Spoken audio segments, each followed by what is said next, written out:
Kan? Di mana ini? Mana ini? Kenapa? Bening. Dapatnya warna apa? Bening. Nah. Dah, sini maksudnya.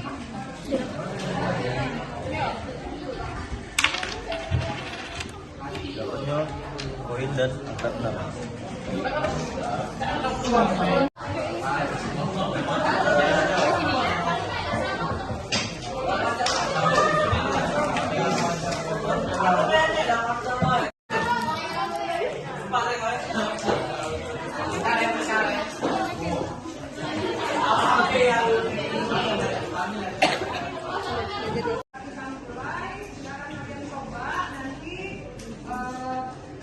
Prosesnya, kelompok-kelompoknya ada yang membawa kartu, ada yang membawa koin, ada yang membawa pena ya, pena warna-warni atau permen warna-warni atau apa lagi yang ada.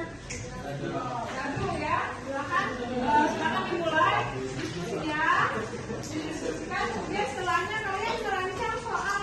Silakan pilih salah satu saja. Apakah perlu kejadian saling bebas, saling lepas, dan saling atau bersyarat ya? Silakan. Ya. Kita mulai, silakan kalian coba nanti prosesnya, kelompok-kelompoknya ada yang membawa kartu, ada yang membawa koin, ada yang membawa pena ya, pena warna-warni atau permen warna-warni atau apa lagi yang ada. Aduh ya, silakan dimulai diskusinya. Didiskusikan, kemudian setelahnya kalian merancang soal. Silakan pilih salah satu saja. Apakah perlu kejadian saling bebas, saling lepas, dan saling atau bersyarat ya? Silakan. Ya.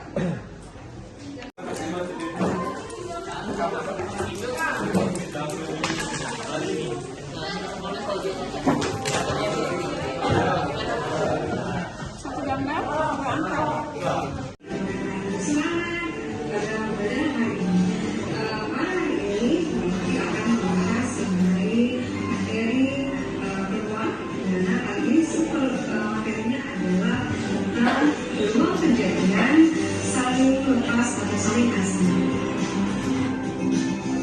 Nah, pada kesempatan ini kita akan mempelajari tentang subtema, yaitu peluang kejadian saling hasil atau saling lepas. Nah, kejadian yang munculnya jumlah mata ada 25 dan peluangnya adalah 3/36.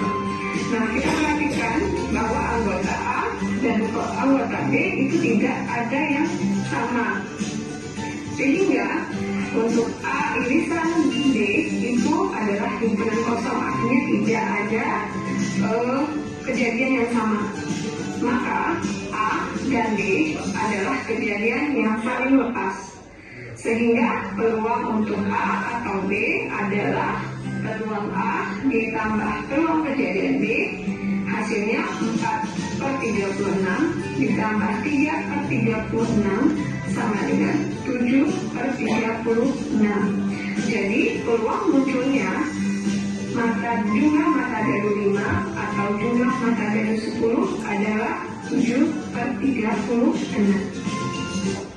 Kejadian yang tidak bisa terjadi secara bersamaan.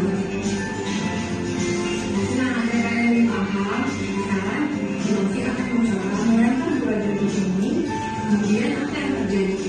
Andaikan yang melempar adalah debu pertama 2 dan debu kedua adalah 3, maka kalau kita jumlahkan ada 5. Kemudian ibu Novi melemparkan lagi, ternyata debu yang pertama adalah 5 dan yang kedua adalah 5. Kalau kita jumlahkan adalah 10.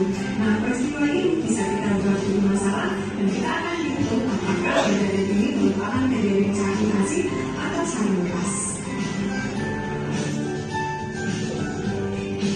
Dari hasil percobaan ibu melempar dua dadu tadi, ibu bisa membuat permasalahan sebagai berikut. 2 buah dadu dilempar bersama-sama. Berapa peluang muncul jumlah mata dadu 5 atau jumlah mata dadu 10? Penyelesaiannya, pertama-tama yang harus kita lakukan adalah menentukan blok sampelnya. Blok sampelnya adalah 1,1, 1,2, 1,3. Apa sih manfaatnya? Nanti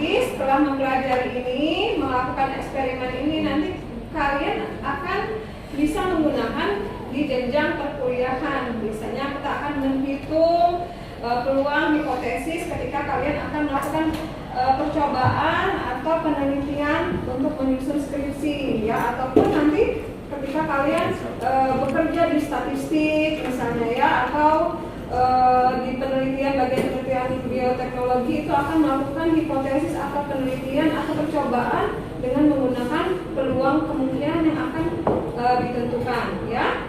Baik, sudah dibentuk kelompoknya. Silahkan nanti kalian menggunakan alat peragamnya, kemudian nanti ditulis kelompoknya, nama kelompoknya ya, ditulis. Kemudian sebelumnya kan peluang kejadian majemuk itu ada 3, peluang kejadian saling lepas, saling bebas, dan bersaraf ya. Tempoh hari Ibu sudah memberikan secara sekilas bagaimana menentukan ketiga peluang kejadian majemuk ini. Nah, berikut ini adalah video salah satu peluang kejadian saling lepas, yaitu bagian dari peluang kejadian majemuk. Silakan disimak dulu, kemudian nanti setelah itu kita akan melakukan percobaan ya.